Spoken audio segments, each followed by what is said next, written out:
कहते हैं जिन ईंटों पर इमारत का पूरा बोझ होता है वो अक्सर जमीन के नीचे दबी रहती हैं। नींव के पत्थर कभी इस बात का शोर नहीं मचाते कि उन्होंने कितनी मंजिलों का भार उठाया है। वो बस अपनी बनाई हुई इमारत को देखकर भीतर ही भीतर मुस्कुराते हैं। पिछले कुछ दिनों से आप लोगों के बहुत से संदेश मुझ तक पहुंच रहे हैं। कुछ हलचल है, कुछ बदलाव है जिन्हें देखकर आप प्यारे साथी थोड़े परेशान हो रहे हैं। आपको मैं एक छोटी सी कहानी सुनाना चाहता हूँ। एक बार एक माली ने एक बंजर जमीन पर एक पौधा लगाया।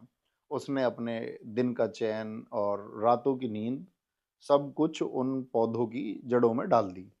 अपना सब कुछ दांव पर लगाकर अपना सारा वक्त उस नन्हे से पौधे को दे दिया ताकि वो पौधा एक विशाल बरगद का पेड़ बन सके। और वो पेड़ बना इतना विशाल कि उसकी छांव में हजारों लाखों मुसाफिरों, प्यारे साथियों को सुकून और अपना लक्ष्य मिलने लगा। जब पेड़ घना हो गया तो जाहिर है कई परिंदों ने भी आकर उन डालियों पर अपना बसेरा बना लिया। लेकिन समय के साथ जब हवाएं बदलती हैं या कोई और जंगल ज़्यादा हरा दिखने लगता है तो कुछ पक्षी उड़कर दूसरी डालियों पर चले जाते हैं। जिस वजह से अक्सर लोग उस माली से पूछते हैं कि क्या तुम्हें दुख नहीं होता कि तुम्हारे बनाए पेड़ से पंछी उड़ रहे हैं।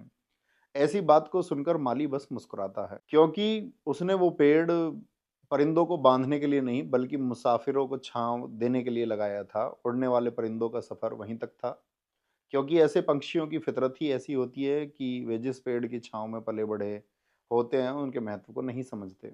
लेकिन वो जड़ें आज भी उस माली के पसीने को पहचानती हैं। इसलिए मेरे प्यारे साथियों, आप मुसाफिर हैं, आपको अपनी सफलता के मंजिल तक पहुंचना है। कौन सी डाल से कौन सा पत्ता टूट रहा है, कौन सा पंछी उड़कर किस पेड़ पर जा बैठा है, इसमें अपना कीमती वक्त जाया मत कीजिए। मैं आज उस मंच के माध्यम से आप तक नहीं पहुंच पा रहा हूं, क्योंकि अब मेरी राहें आपके हकों की एक बड़ी लड़ाई की तरफ मुड़ गई हैं।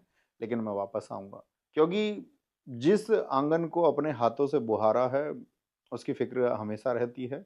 आप बस अपने लक्ष्य पर ध्यान दीजिए। और चलते चलते चंद लाइनें आप सबके लिए छोड़कर जा रहा हूँ, जरा गौर से सुनिएगा। मैंने तो एक छांव चुनी थी धूप में तपते पैरों के लिए, वो दरख्त लगाया था मैंने बस आने जाने वालों के लिए। अब शाखों से उड़ते पंछियों पर मैं भला क्या मलाल करूं, जो अपनी फितरत से मजबूर उन पर क्या सवाल करूं। हमें कोई मलाल नहीं दरख्त की किसी साख के खाली हो जाने से। हमारी फिक्र तो बस इतनी है कि कोई मुसाफिर, कोई प्यारा साथी ना भटके अपने ठिकाने से। ये बात हकीकत है कि एक माली ने बड़े सुंदर उद्देश्य के लिए एक बगीचा लगाया। उसका मकसद था कि पक्षियों को इससे आश्रय मिले, मुसाफिरों को छांव मिले और फल फूल मिले। लेकिन उसे पता नहीं था कि वो एक बहुत बड़ी गलती कर बैठा। तो उसमें एक पेड़ यूकेलिप्टस का लगा बैठा। यूकेलिप्टस आप जानते हो ना। उस पेड़ को उसने सींचा, वो हरा भरा हुआ, लेकिन वो उसकी फितरत से अनजान था। यूकेलिप्टस, जिसको सफेदा कह देते हैं, वो एक ऐसा पेड़ होता है कि वह अपने आसपास के पेड़ों के संसाधनों को खाता है। वह उनकी मिट्टी में जो पोषक तत्व हैं वह उनको सोख लेता है। ग्राउंड वाटर को वह इतनी बुरी तरह से सोखता है कि आसपास के जो पेड़ पौधे होते हैं उनके लिए संसाधन नहीं बचते और वो धीरे धीरे धीरे धीरे नष्ट होते चले जाते हैं। और वो